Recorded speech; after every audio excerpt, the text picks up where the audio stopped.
Bom, pessoal, na aula de hoje nós temos uma sequência direta da aula 7, em que nós estudamos a interferência. O objetivo da aula de hoje é estudar justamente a interferência, mas para uma onda bastante específica, que é a luz. E, para tanto, nós veremos um dos experimentos mais importantes da física, o experimento de Young, também conhecido como experimento da fenda dupla. Esse experimento é bastante importante por nos auxiliar a compreender um pouco mais sobre a natureza da luz. Veja bem, inicialmente havia um grande debate se a luz era uma onda ou se ela era uma partícula. Veja, as teorias mais primitivas, mais antigas, mais clássicas, tratavam a luz como um tipo especial de partícula. Um dos grandes defensores dessa hipótese era o Isaac Newton, que nós estudamos em dinâmica principalmente, né?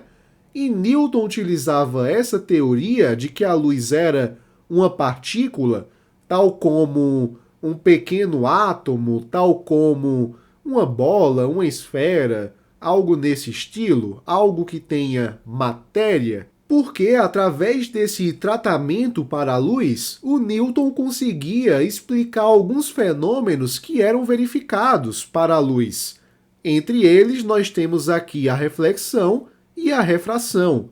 Inclusive, até hoje em dia, nós temos um tratamento muito corpuscular para a luz nesses fenômenos.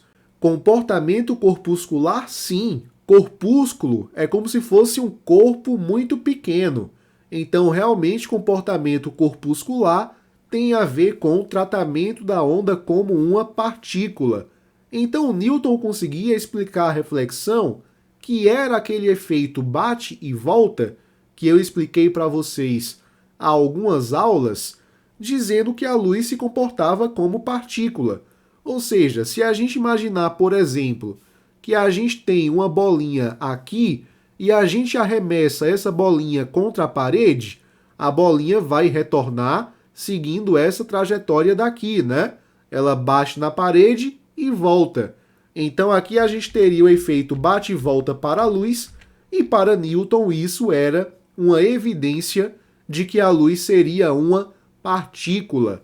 Aqui nós temos o raio de luz incidente, aqui temos o raio de luz refletido, temos aqui um ângulo que chamamos de ângulo de incidência em relação a uma reta que é normal à superfície, né? Que forma 90 graus com ela, e ali na direita nós temos o ângulo de reflexão. Então, fazendo essas medições geométricas, para o Newton fazia muito sentido que a luz fosse um corpúsculo, que fosse uma partícula. Da mesma forma, o Newton conseguia explicar o fenômeno da refração, que nós explicamos conceitualmente há algumas aulas atrás. Lembre que eu falei para você que a refração é o fenômeno pelo qual nós temos a passagem da onda de um meio para o outro. Então podemos imaginar que acima da superfície S a gente tenha um certo meio material, pode ser a água, por exemplo, e abaixo dessa superfície a gente tem um meio material diferente. Pode ser vidro, pode ser o ar, enfim, nós temos uma gama de possibilidades para esses meios materiais. E o Newton conseguia explicar a refração também pelo modelo corpuscular da luz. Imagine o seguinte, imagine que esse raio incidente seja, na verdade, um carrinho de cortar grama, um cortador de grama em outras palavras, né? Um cortador de gramas automático. Imagine que ele seja motorizado e que ele consiga andar sozinho. Então você coloca esse carrinho nesse ponto. E aí o carrinho ele está na grama, ele vem para cá e em determinado momento ele encontra a calçada. Só que como ele está inclinado, tem uma roda que vai primeiro para a calçada e a outra roda vai depois. Isso faz com que o carrinho tenha um desvio em seu próprio eixo. Então ele vai adotar uma trajetória desviada, que é essa trajetória representada aqui, que no caso para a luz seria o raio de luz refratado, o raio de luz que passou do meio A para o meio B. Veja que a gente teve um desvio realmente porque a tendência do raio era continuar segundo essa setinha de cinza, né? Mas veja que a trajetória aqui foi realmente desviada. Então Newton conseguia explicar a refração com exemplos parecidos com esse do cortador de grama, né? O cortador de grama tem matéria, então pode ser tratado como algo corpuscular também. Como Newton era um rapaz de bastante prestígio, então para a comunidade científica da época, se Newton disse, está dito.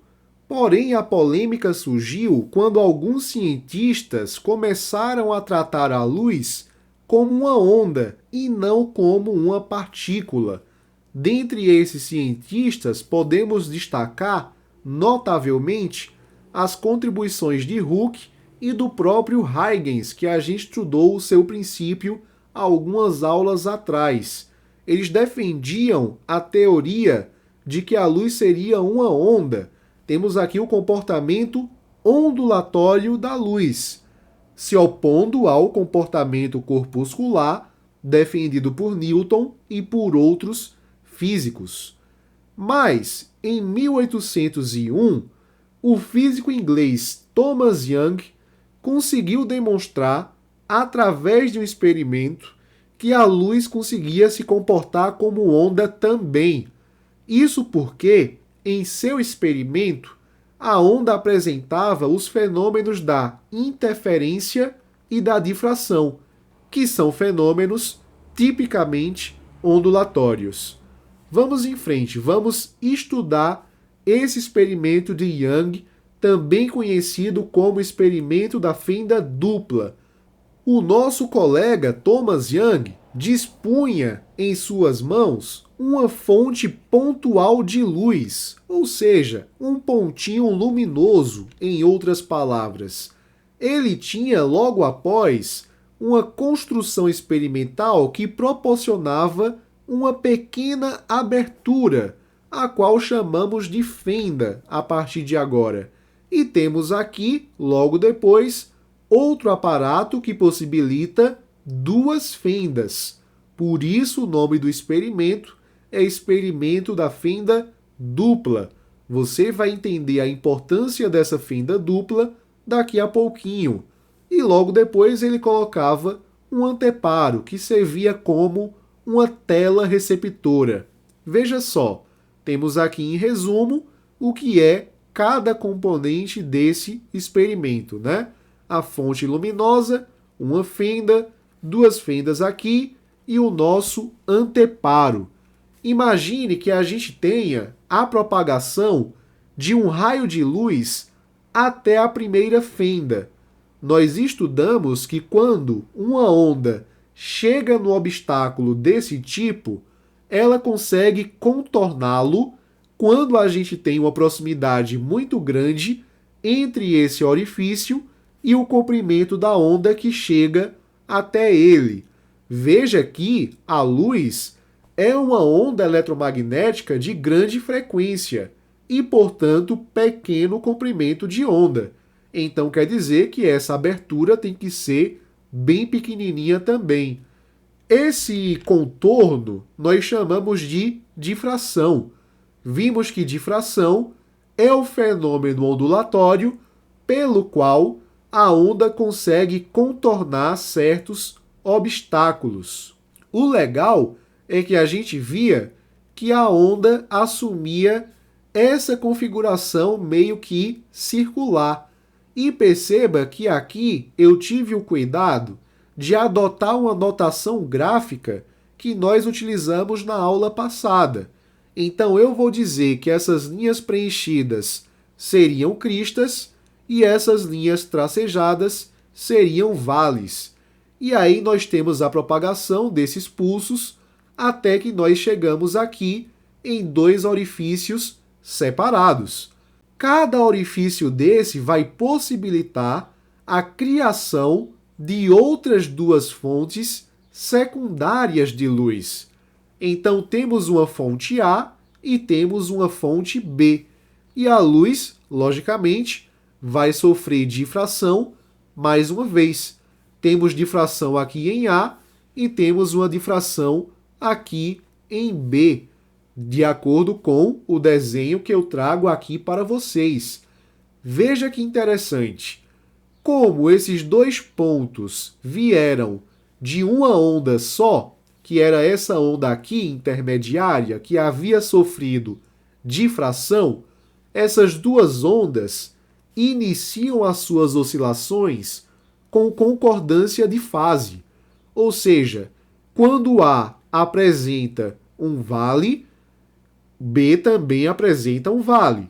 Quando A apresenta uma crista, então B também apresenta uma crista. É isso que nós chamamos de concordância de fase. Uma coisa interessante que nós podemos notar desde agora é que nós temos interações entre essas duas ondas. Por exemplo, nesse ponto daqui, nós temos o cruzamento entre duas linhas tracejadas, vale com vale, é fase com fase. Aprendemos na aula passada que aqui nós temos uma interferência construtiva. Mesma coisa nesse local daqui, crista com crista, interferência máxima, interferência construtiva. Por outro lado, nesse ponto daqui, por exemplo, nós temos uma linha tracejada, que seria um vale, interagindo com uma linha preenchida, que seria uma crista. E crista com vale, como nós vimos na aula passada, resulta em uma interferência destrutiva. Como a gente tem a mesma amplitude para esses dois carinhas, para esses dois pulsos, tanto para o vale quanto para a crista, nós temos aqui uma interferência destrutiva total, interferência totalmente destrutiva. O interessante, pessoal, é que quando esses pulsos luminosos chegam nesse anteparo, os pontos em que a gente percebe a interferência construtiva são pontos claros, em que a gente enxerga a luz no anteparo. Os pontos em que nós temos interferência destrutiva são os pontos escuros, em que a gente não enxerga a presença da luz. Esses locais em que a gente tem interferência construtiva, em que a gente tem luz, são chamados de franjas claras. E os locais em que a gente tem franjas de interferência destrutiva são locais chamados de franjas escuras. Muito bacana. Galera, é isso que eu coloco aqui para vocês e que vocês não podem esquecer. Franjas claras são franjas de interferência construtiva e franjas escuras são franjas referentes a interferências destrutivas. Vamos aqui ver uma simulação em que você pode ver isso de uma forma animada, para que você veja isso direitinho. Vamos lá! Bom, pessoal, conforme podemos perceber nessa simulação, temos aqui na esquerda um gerador de ondas. Em outras palavras, nós temos aqui um oscilador. Inicialmente, esse oscilador vai gerar pulsos na superfície de um lago tranquilo, por exemplo. Temos aqui esse padrão de ondas e verificamos que, quando esses pulsos chegam naquela abertura, a qual estamos chamando de fenda, a gente tem o fenômeno da difração, ou seja, a onda está exercendo a sua capacidade em contornar obstáculos. E algo que vale a pena nós lembrarmos, lá das aulas de difração, é que, quando a gente diminui o tamanho dessa fenda, a gente acaba acentuando o fenômeno da difração. Por outro lado, Quando a gente aumenta o tamanho dessa fenda, a gente nota que a difração se torna menos acentuada. Isso porque nós vimos que quando o tamanho dessa fenda se aproxima do comprimento da onda que chega até ela, a gente tem o máximo da difração. É quando a difração assume a sua configuração mais acentuada. E o legal é que a gente pode verificar, através dessa simulação, a difração também para o som. Nesse momento, a gente faz ondas sonoras oscilarem e a gente tem aqui a difração mais uma vez. E a regra se mantém verdadeira. Diminuindo o tamanho da fenda, nós temos uma difração mais acentuada. Aumentando o tamanho da fenda, nós temos uma difração menos acentuada. Obviamente que o nosso objetivo da aula de hoje é estudarmos isso para a luz. Então temos aqui um gerador de ondas luminosas e verificamos que a difração acontece como era de se esperar. Mais uma vez, realço para você que quando a gente diminui o tamanho da fenda, a difração se torna mais acentuada. E isso faz sentido ainda mais para a luz, que é uma onda eletromagnética em que a gente tem uma grande frequência e um pequeno comprimento de onda. Então, para que nós possamos verificar a difração para a luz, precisamos de uma fenda bem pequenininha. E é lógico, pessoal, nós não estamos interessados somente na difração para uma fenda. Afinal, estamos estudando o experimento de Young, em que nós temos o experimento da fenda dupla, conforme está agora na simulação. O que é que a gente espera? A gente espera que a onda luminosa chegue até essas fendas e que cada fenda consiga produzir fontes secundárias de luz, que é isso que a gente verifica, né? Ou seja, a luz passa a sofrer difração. Como nós temos duas fontes diferentes, a gente vai ter a interação entre os pulsos de cada fonte. Ou seja, nós teremos o fenômeno da interferência. Interferência que pode ser construtiva ou destrutiva. E nós verificamos essa construção e essa destruição através de um anteparo que nós colocamos logo depois desse aparato experimental. Quando nós colocamos uma tela, nós verificamos que temos faixas claras, que chamamos de franjas claras, né? Em que a gente tem interferência construtiva, lógico, e temos aqui faixas escuras, as chamadas franjas escuras, em que nós temos interferência destrutiva. Muito bem. Algo que vale a pena mencionar para vocês, que a gente não conseguia enxergar no desenho, mas que agora a gente consegue enxergar através da simulação, é que quando a gente aumenta o tamanho das fendas, a gente sabe que a difração se torna menos acentuada. E isso vai acabar interferindo na interferência. Veja que legal, né? Interferindo na interferência. De tal forma que quando a gente aumenta o tamanho dessas fendas, a gente nota que os padrões de interferência se tornam mais difusos. Eles não ficam tão nítidos, né? Tanto que ali você só enxerga uma faixa. Agora você consegue até diferenciar uma franja da outra, né? E quando a gente coloca o menor espaço possível para essas fendas, é quando a gente nota uma maior nitidez nas nossas franjas claras e nas nossas franjas escuras. Algo que podemos mexer também é na distância entre uma fenda e outra. Note que quando a gente aumenta a distância entre as fendas, o padrão que aparece ali é que nós temos mais faixinhas. só que essas faixinhas perdem um pouco de intensidade, né?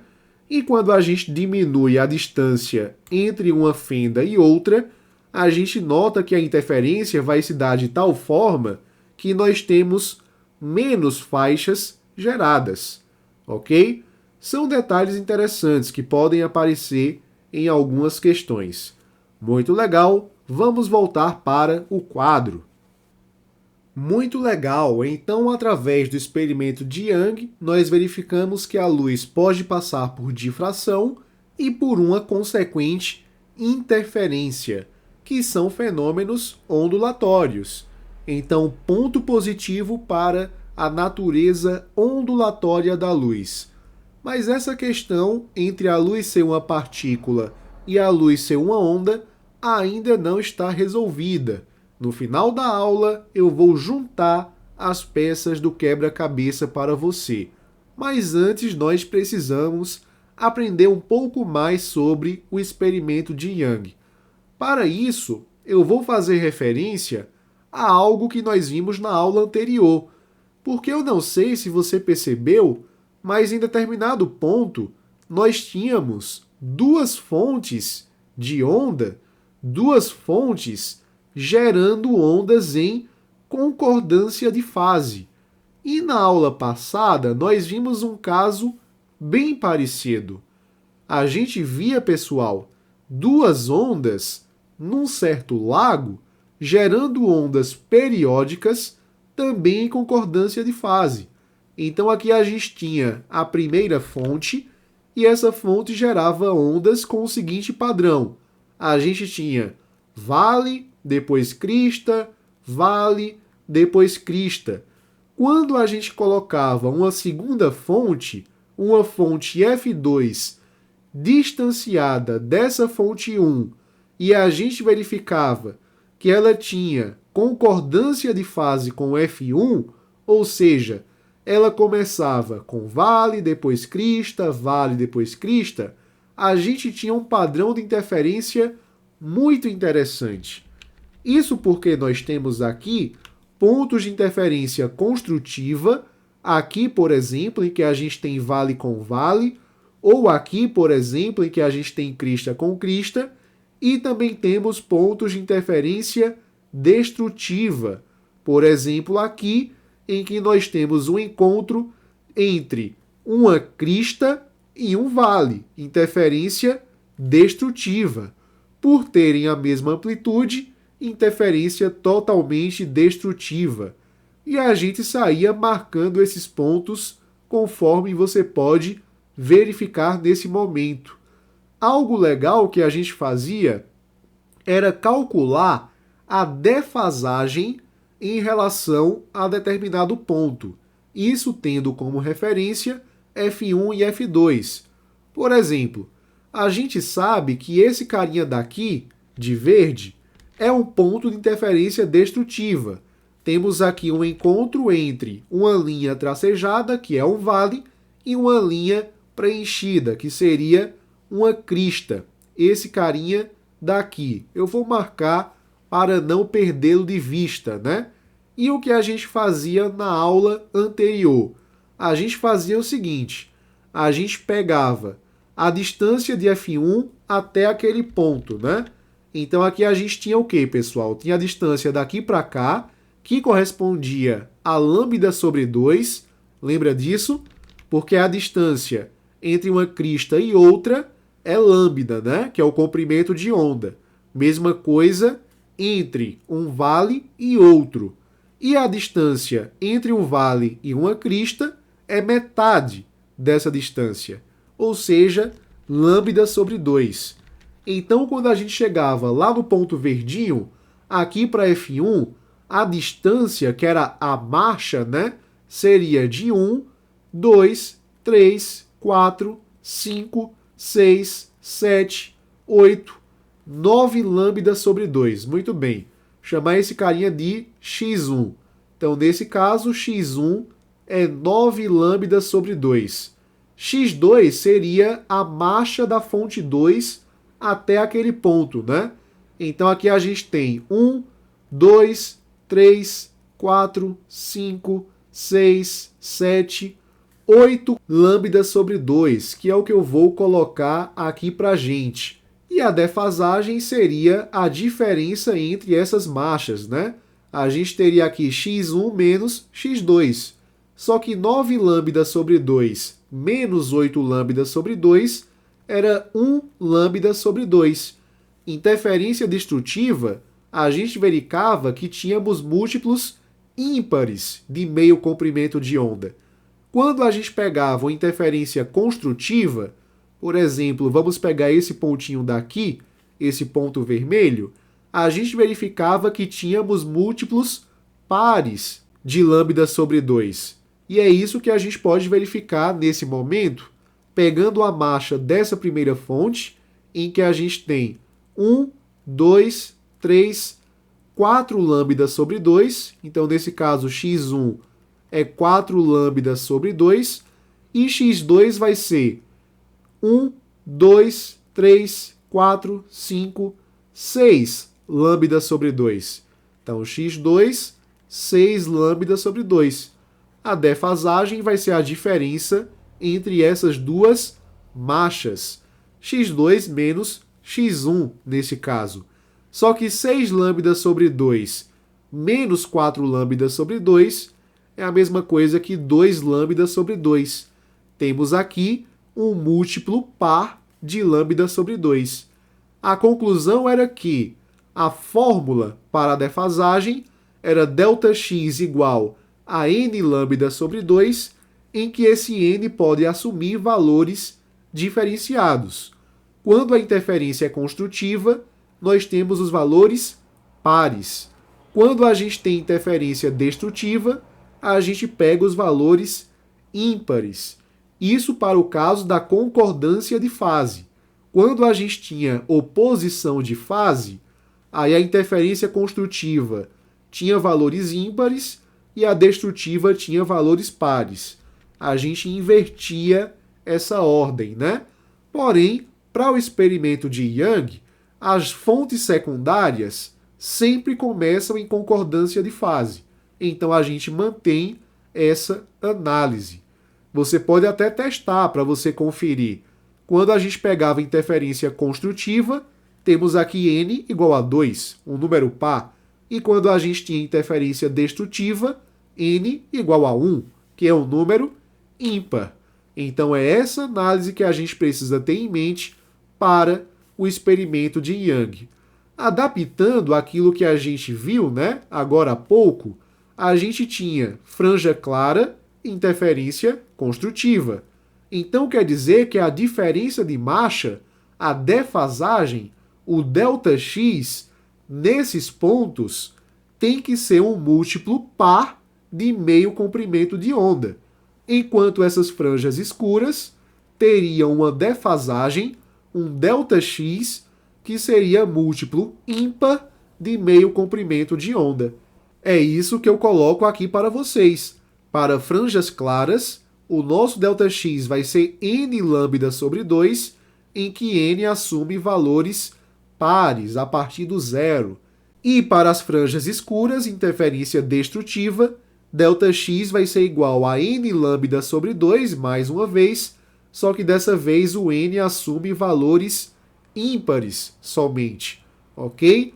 Não se esquece disso e vamos agora fazer uma questão que trata justamente dessa situação. A figura mostra a montagem da experiência de Young sobre o fenômeno da luz. Um feixe de luz monocromático incide perpendicularmente sobre a parede opaca da esquerda, que tem duas fendas F1 e F2, próximas entre si.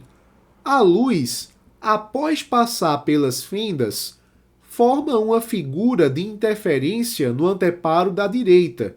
O ponto C é a posição da primeira franja escura.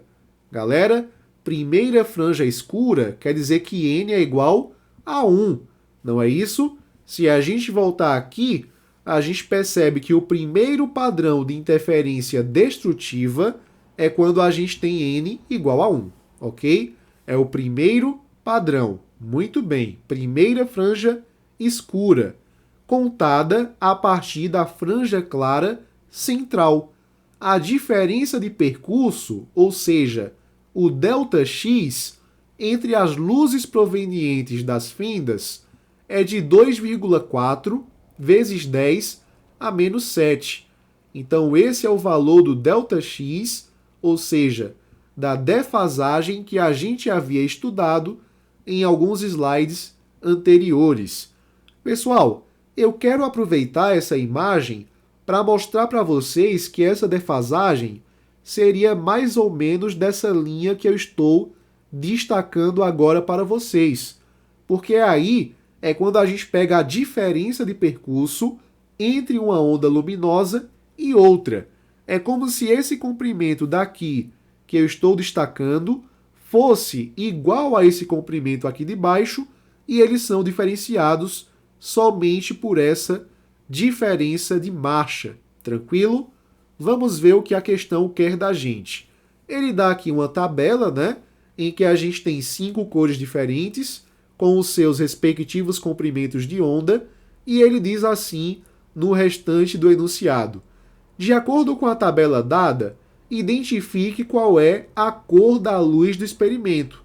Muito fácil, porque a gente sabe que ΔX é igual a N vezes lambda sobre 2.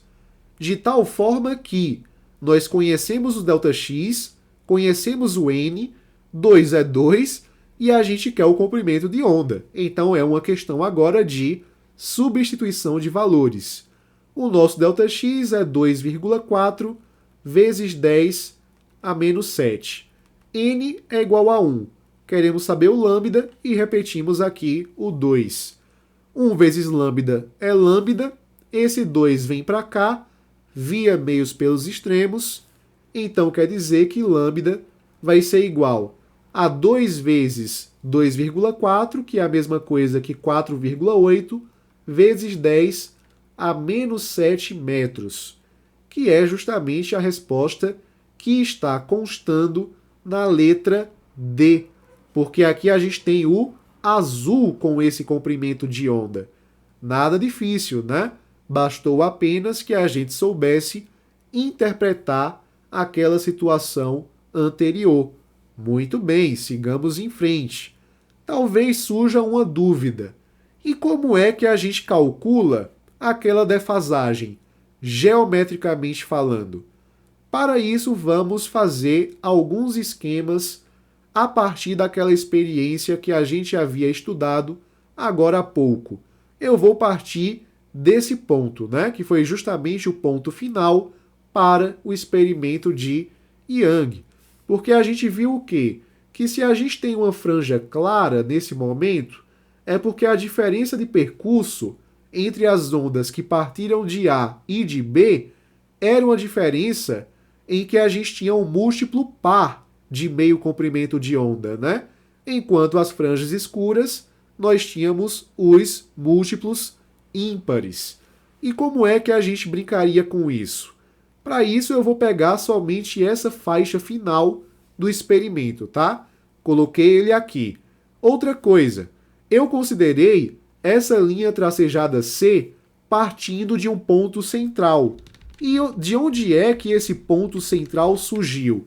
É simples, porque veja, é como se a gente dissesse o seguinte, ó, a fonte originalmente, a fonte luminosa, ela produziu esse raio de luz. Aquela linha central, ela seria considerada como se a gente pegasse o raio de luz na sua trajetória hipotética, caso ele não tivesse esses obstáculos, né? Então é a linha reta teórica por onde o raio de luz original teria passado. Muito bem. Esse é o significado dessa linha tracejada entre o ponto C, que seria o ponto central, e o ponto O, que é um ponto a ser considerado lá no nosso anteparo. Aqui eu também estou considerando uma distância entre a região de fenda dupla e o anteparo, que eu estou chamando de Lzão, beleza? Galerinha, outra distância que vale a pena ser destacada é a distância entre o ponto A e o ponto B, ou seja, a distância entre as duas fontes secundárias de luz. Essa distância eu chamarei carinhosamente de Dzinho. E eu também vou considerar o seguinte modelo. Eu vou dizer, pessoal, que as ondas que partem de A e de B possam ser retratadas como retas. E aí eu vou fazer com que essas retas incidam em determinado ponto aqui do anteparo. E eu desejo saber se esse ponto é de interferência construtiva ou de interferência destrutiva. Então aqui eu peguei a onda partindo de A e aqui embaixo eu peguei a onda partindo de B. Galerinha, por uma questão geométrica de necessidade de parâmetros, eu vou considerar também uma linha saindo do ponto central e chegando até o ponto P em que a gente tem aquela interferência. Note também que aqui eu coloquei a distância entre o ponto O e o ponto P da interferência como sendo a distância Y, beleza? Note aquela distância ali, pois ela será útil para a gente também. Então, como eu havia falando, vamos considerar também uma linha que saia de C e vá até o ponto P, ok? Como eu havia mencionado para vocês, a defasagem, pessoal, seria essa distanciazinha que faz com que a linha de cima e a linha de baixo percorram distâncias diferentes. Então, quer dizer que o ponto entre B e D seria o nosso ΔX. É a nossa defasagem. Isso porque a gente consideraria que o segmento de A até P e de D até P tem mais ou menos o mesmo tamanho, beleza? E é a defasagem que vai indicar para a gente se a interferência vai ser construtiva ou destrutiva. Eu vou destacar aqui para vocês que esse segmento de B até D é o nosso ΔX. E agora a gente tem parâmetros suficientes para que nós possamos calculá-lo. Veja bem, pessoal, eu vou considerar aqui um ângulo entre a linha tracejada de amarelo e a linha tracejada de rosa. Vou chamar esse ângulo aqui de θ. Uma coisa que eu quero que você perceba também é que aqui nós temos um ângulo de 90 graus. E esse carinha daqui, ele é um ângulo de 90 graus também, pertencente a esse triângulo maior. E aqui nós temos um triângulo menor, também retângulo. Eu vou utilizar semelhança de triângulos para descobrir onde fica esse ângulo θ nesse triângulo menor. Mas aí vai ficar fácil. Veja bem, aqui nós temos o ângulo de 90 graus, correto? E nós verificamos que esse ângulo de 90 graus está aqui no triângulo menorzinho. Veja só, a gente tem que a hipotenusa, pessoas, para o triângulo maior, seria o cateto oposto. Então, seria aqui a linha amarelada. Aqui nós temos a hipotenusa. A hipotenusa desse triângulo menor seria justamente a distância entre A e B, ou seja, a distância Dzinho. Agora ficou bem mais tranquilo, porque veja, ali para o triângulo maior, nós temos dois catetos adicionais, porque é um triângulo retângulo, muito bem. Então veja, nós temos aqui um cateto maior e um cateto menor. Vamos analisar primeiro o cateto maior, que eu vou representar aqui, ó, por esses dois tracinhos. Nesse triângulo menorzinho, o cateto maior é esse cara daqui. E agora vamos analisar os catetos menores. Eu vou representar aqui de roxo. O cateto menor desse triângulo grande é essa distância entre o ponto P e O, que seria a distância Y. Quando a gente olha para esse carinha daqui, para esse triângulo daqui, né, a gente nota que o cateto menor é justamente o nosso ΔX. Legal! Então perceba que o nosso θ está entre a hipotenusa, que tem o tracinho amarelo, e o cateto maior, que tem esses dois tracinhos azuis. Esse carinha daqui, né? Então quer dizer que está entre o amarelo e o azul. Entre o amarelo e o azul. Então quer dizer que o nosso ângulo θ está nessa posição. Muito legal. Galera, eu vou utilizar essa informação que nós tivemos agora para descobrir uma relação interessante para esse ΔX. Primeiro de tudo, eu vou olhar para o ângulo θ do triângulo maior. Veja, eu vou pegar, nesse momento, a tangente de θ, certo? Então, teríamos que a tangente de θ vai ser igual ao cateto oposto a θ, que nesse caso é o y, sobre o cateto adjacente a esse ângulo, que nesse caso seria esse comprimento aqui de rosa, que equivale justamente a essa distância que chamávamos de Lzão. Então quer dizer que tangente de θ é igual a y sobre Lzão. E agora eu vou olhar para o triângulo menor e eu vou tentar criar uma expressão para θ que envolva o ΔX e que envolva a distância dzinho. Galera, o ΔX é o cateto oposto ao ângulo θ, não é isso? E dzinho seria a hipotenusa. Ora, cateto oposto e hipotenusa, temos condições de trabalhar com seno de θ. Seno de θ vai ser o cateto oposto, que seria o ΔX, sobre a hipotenusa, que seria essa distância entre as fontes, que seria o dzinho. Então, o seno de θ tem que ser igual a ΔX sobre o nosso dzinho. Muito legal. A gente pode fazer uma aproximação trigonométrica bastante útil, porque estamos pegando, pessoal, ângulos pequenos. E para ângulos pequenos, a gente pode dizer que a tangente de θ se aproxima bastante ao seno de θ.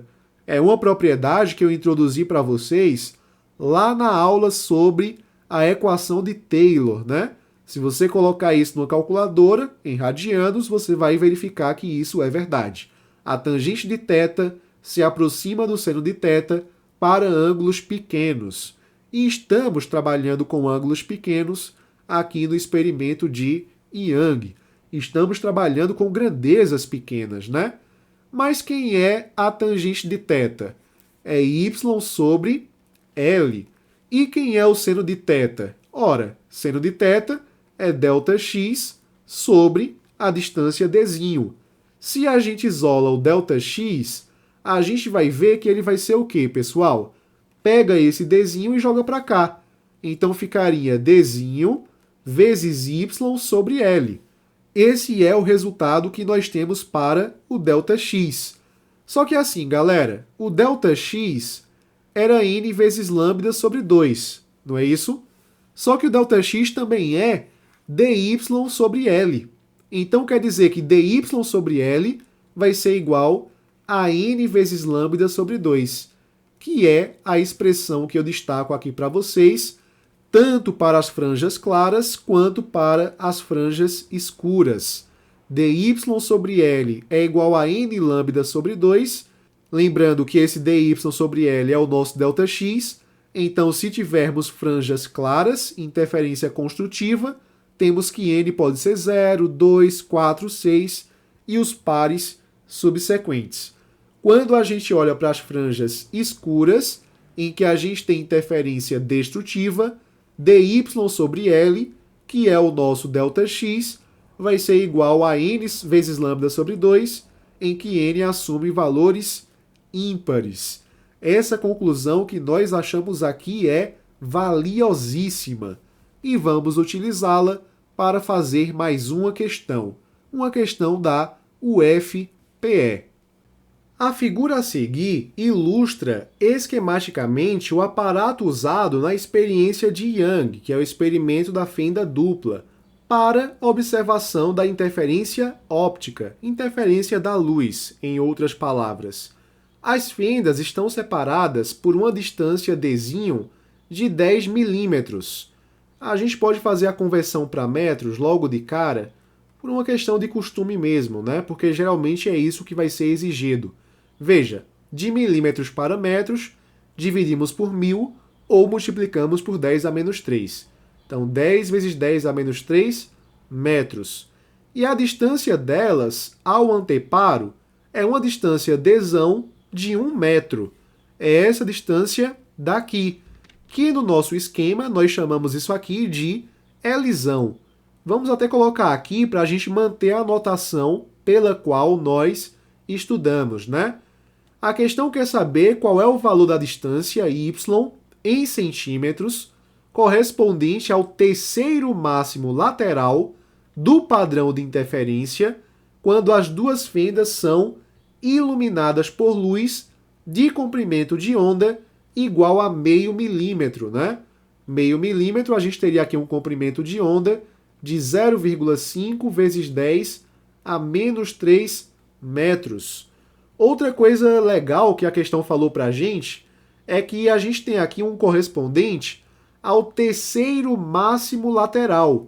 Galera, terceiro máximo lateral, se é máximo é porque a interferência é construtiva. Então queremos aqui franjas claras. E aí tenha muito cuidado, porque veja, a franja clara central é n igual a 0. E ele quer a terceira franja máxima lateral.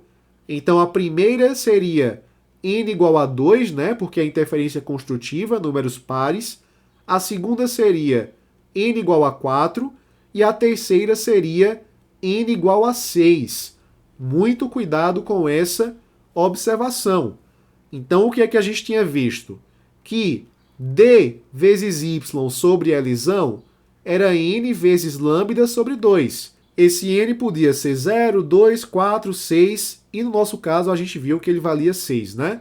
Então agora vamos substituir os nossos dados, porque a questão deseja saber qual é o valor dessa distância y. Vamos em frente. Então assim, pessoal, o nosso dzinho, de acordo com o enunciado, vale 10 vezes 10 a menos 3. A gente coloca aqui sem nenhum problema. A gente repete o y, que é o que nós desejamos saber. O nosso Lzão, que a questão chamou de dzão, vale exatamente 1 metro.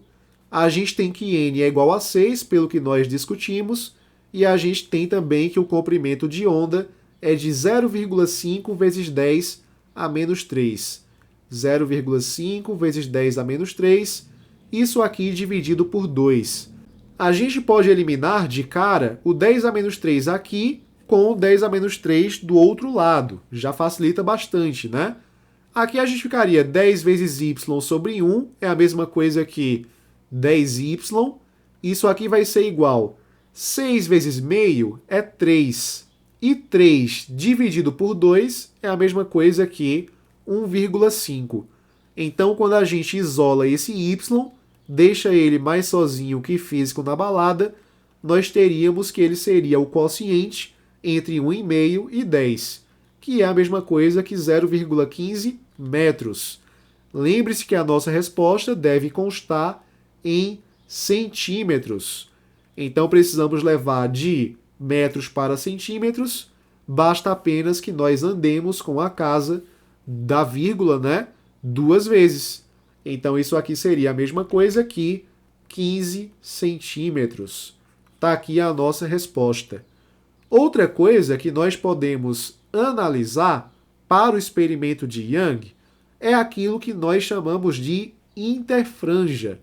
Galera, interfranja nada mais é que a distância entre duas franjas claras consecutivas ou entre duas franjas escuras também consecutivas. Quando a gente olha para o experimento de Young com essa configuração, temos aqui que a distância I seria, como eu falei para vocês, a distância entre duas franjas claras ou também entre duas franjas escuras. Essa distânciazinha daqui também seria a distância I, chamada de interfranja.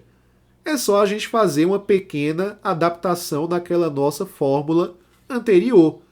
Quando a gente quer interferência, é porque a gente quer que a nossa distância vertical, o nosso y, seja igual a I.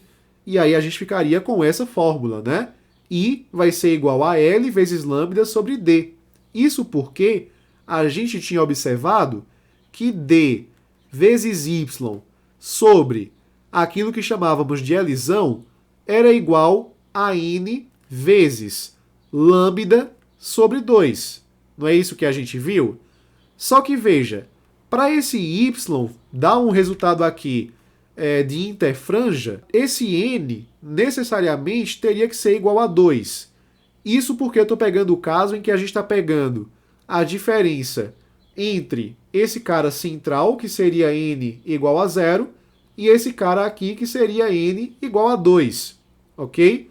Então, para essa distância, a gente montaria duas equações, na verdade. Uma para N igual a 0, que daria 0, e outra para N igual a 2. Então, aqui eu já coloco direto igual a 2, certinho? Só que quando N for igual a 2, a gente pode cortar esse cara com esse cara. E aí esse Y a gente está chamando de I. Então quer dizer que ficaria D vezes I sobre Lzão igual a lambda. Então eu jogo esse L para cá, eu jogo esse Dzinho para cá. Então I seria igual a Lzão vezes lambda, que é o comprimento da onda, dividido pela distância entre as duas fontes secundárias de luz. Isso vai servir tanto para interfranjas claras quanto para interfranjas escuras.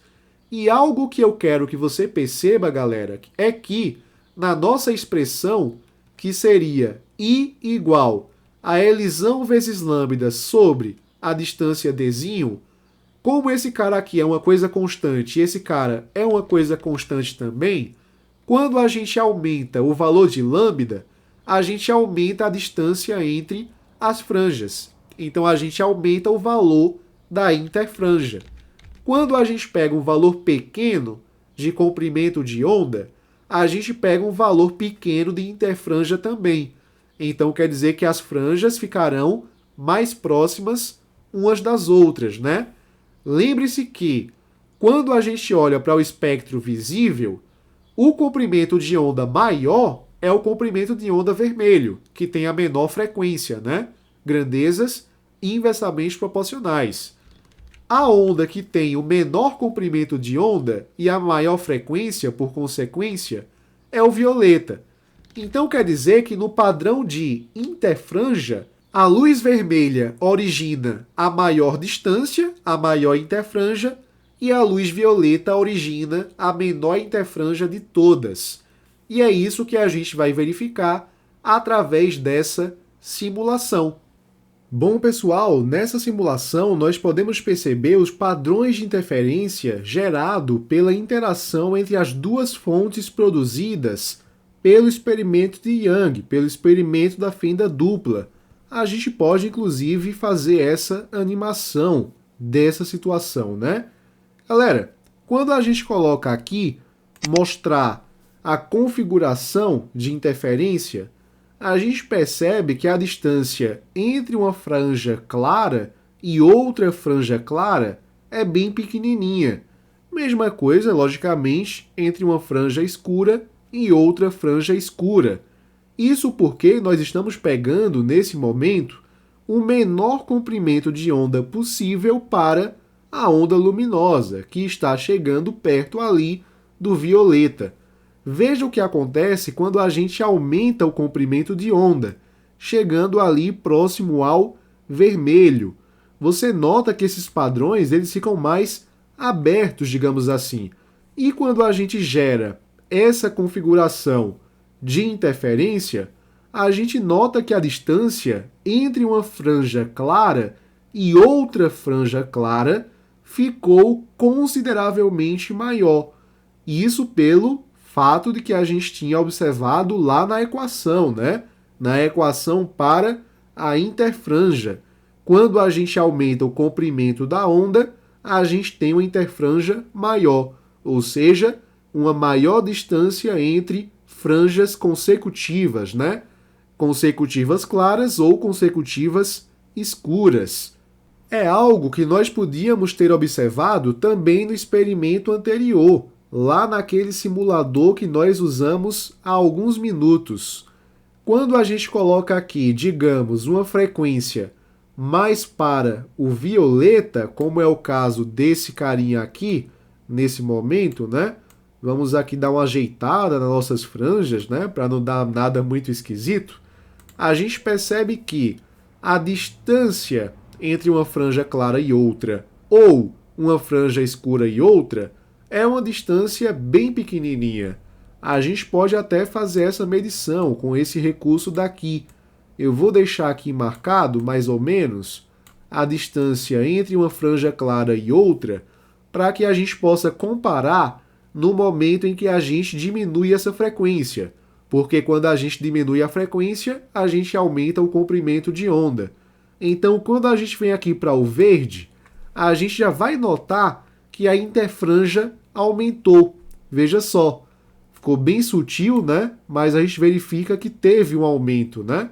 Quando a gente aproxima aqui do vermelho é que a gente percebe isso com mais clareza ainda. A interfranja assume aqui valores grandes, né? Veja que realmente, ó, aqui a gente tem uma franja clara e aqui a gente tem outra. Então, realmente, essa distância está aumentando conforme o comprimento de onda também aumenta. Muito legal, vamos fazer aqui mais questões.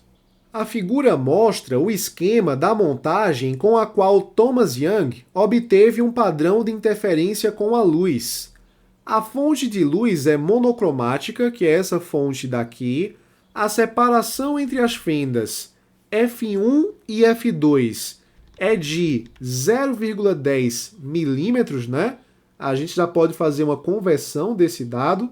Aqui a gente teria 0,10 vezes 10 a menos 3 metros, né? Esse é o valor da distância Dzinho. E as franjas de interferência são observadas em um anteparo situado a uma distância Lzão de 50 centímetros das fendas. É aquela distância que realmente a gente também chamava de L, né? Ela é de 50 centímetros ou de 50 vezes 10 a menos 2 metros, fazendo a conversão para o Sistema Internacional de Unidades. A separação entre duas franjas claras consecutivas, se é a separação entre duas franjas claras consecutivas, então essa é a interfranja, que a gente chama de I, não é? Ele chamou de ΔX, mas eu vou chamar de I para manter o parâmetro que nós utilizamos durante a aula. E essa distânciazinha vale de 2 milímetros, que é a mesma coisa que 2 vezes 10 a menos 3 metros. A questão pede também para considerar que a velocidade da luz no vácuo, que é c, seja de 3 vezes 10 à oitava metros por segundo. Na letra A, a nossa missão vai ser calcular o comprimento de onda da luz monocromática utilizada nessa experiência. Aí fica bem tranquilo, porque a gente conhece uma expressão que envolve a interfranja e envolve também o comprimento de onda, né? L vezes lambda sobre o nosso Dzinho, a distância entre as duas fontes. O valor da interfranja é de 2 vezes 10 a menos 3 metros. 2 vezes 10 a menos 3. O valor de Lzão era de 50 centímetros, que é a mesma coisa que 50 vezes 10 a menos 2. O valor de lambda a gente quer saber, e essa distância Dzinho valia de 0,10 vezes 10 a menos 3. 0,10 vezes 10 a menos 3. Ok. Façamos aqui, primeiramente, meios pelos extremos, né? 0,1 vezes 2 é 0,2. 10 vezes 10 a menos 3, né? Dos dois lados. Repete a base. Somos expoentes. Menos 3 é menos 6. E do outro lado, a gente ficaria com 50 vezes 10 a menos 2 vezes lambda. A gente pode isolar esse lambda, deixá-lo mais sozinho que físico na balada. Eu posso fazer assim, ó.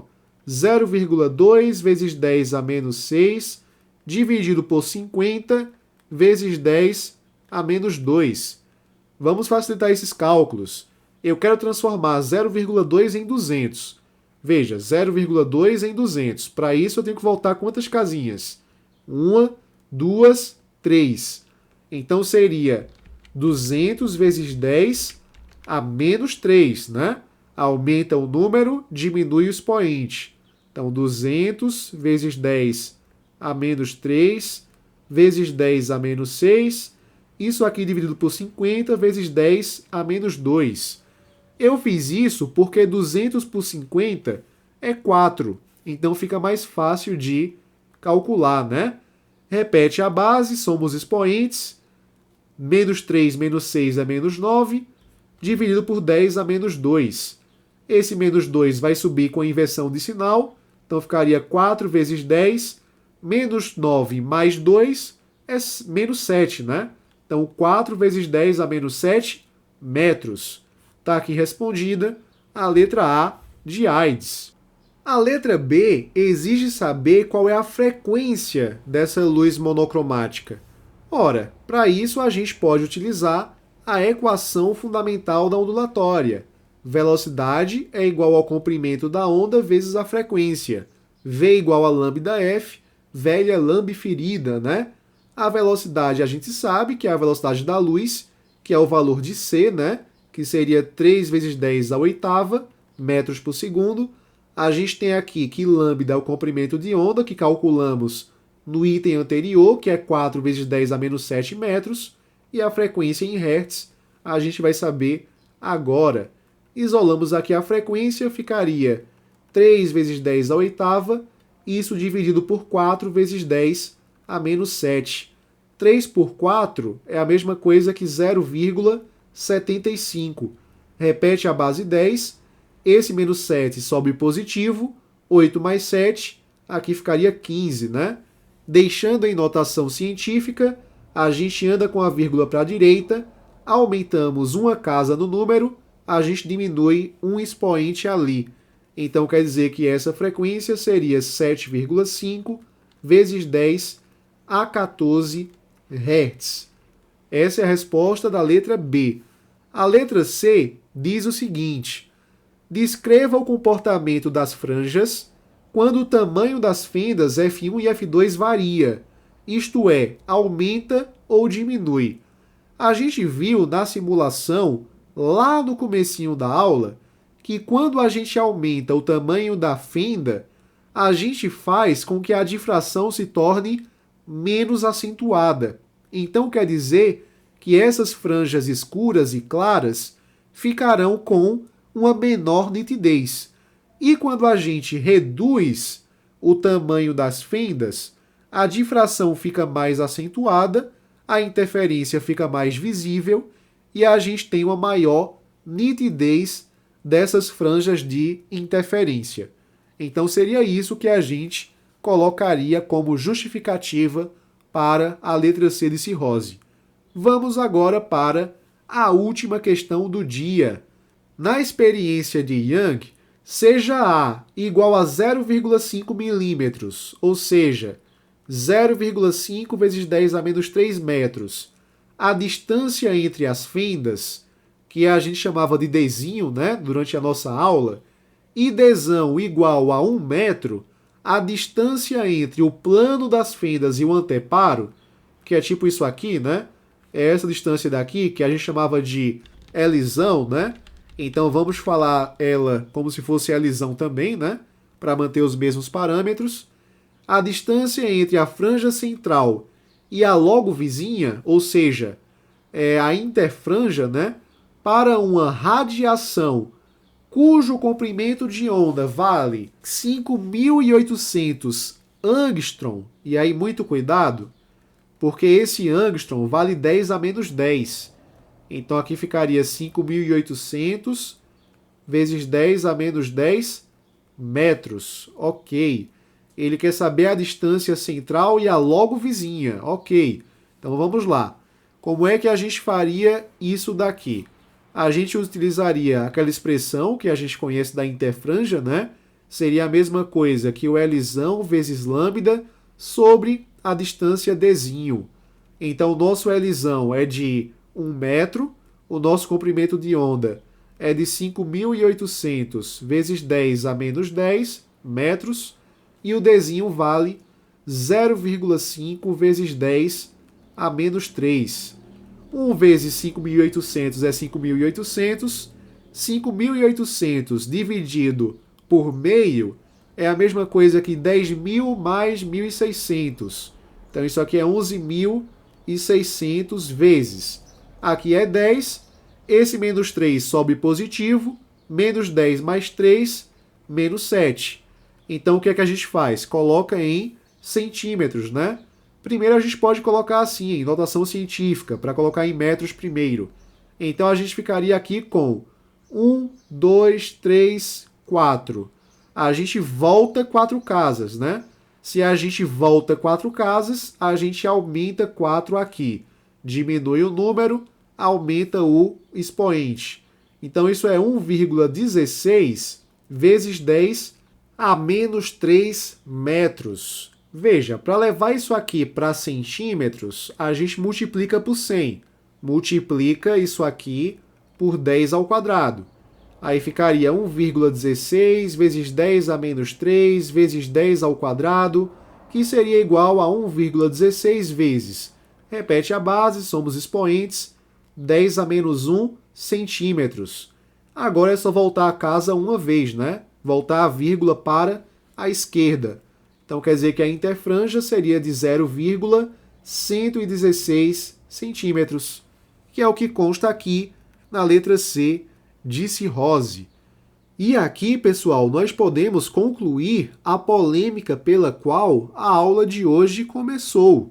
A luz é uma partícula ou é uma onda? Ela tem o comportamento ondulatório ou ela tem o comportamento corpuscular? E a resposta é: depende. Veja, ao longo da história da física, nós tivemos vários cientistas importantes colaborando com essa discussão. A gente tem um modelo ondulatório proposto por Maxwell que é bastante aceito hoje em dia. Ele diz que a luz é uma onda eletromagnética, mas o seu modelo quântico é composto por um conjunto de partículas que são chamadas de fótons. Fótons esses que eu expliquei para vocês quando eu falei para vocês sobre as ondas eletromagnéticas. Então veja, não é que a gente diz que a luz ela é partícula ou que ela é onda. A verdade é que depende. Depende do fenômeno em que nós estamos analisando. Então, por exemplo, existem fenômenos como o efeito fotoelétrico, que nós vamos analisar em física moderna, que nós tratamos a luz como um conjunto de partículas. E existem fenômenos, como aqui no experimento de Young, em que a gente tem a luz sofrendo difração, sofrendo interferência, que são fenômenos tipicamente ondulatórios, né? Então quer dizer que esses comportamentos da luz, comportamentos ondulatórios e comportamentos corpusculares, são comportamentos complementares. E isso cai no princípio da complementaridade proposto por Bohr. Ele disse que, quando a luz se comporta como partícula, ela não se comporta como onda. Então ele meio que alterna, né? E quando ela se comporta como onda, é impossível que ela se comporte como partícula. Ou seja, esses dois comportamentos não acontecem de maneira simultânea. Então a dualidade onda-partícula vem dizer que a luz ora se comporta como onda, ora se comporta como corpúsculo, a depender do fenômeno observado. E isso a gente vai aprofundar lá na física moderna, como eu havia dito para vocês. Bom, pessoal, muito obrigado por me acompanhar até aqui. Qualquer dúvida, deixa nos comentários, compartilha esse vídeo, deixa um gostei, se inscreve no canal e até a próxima aula.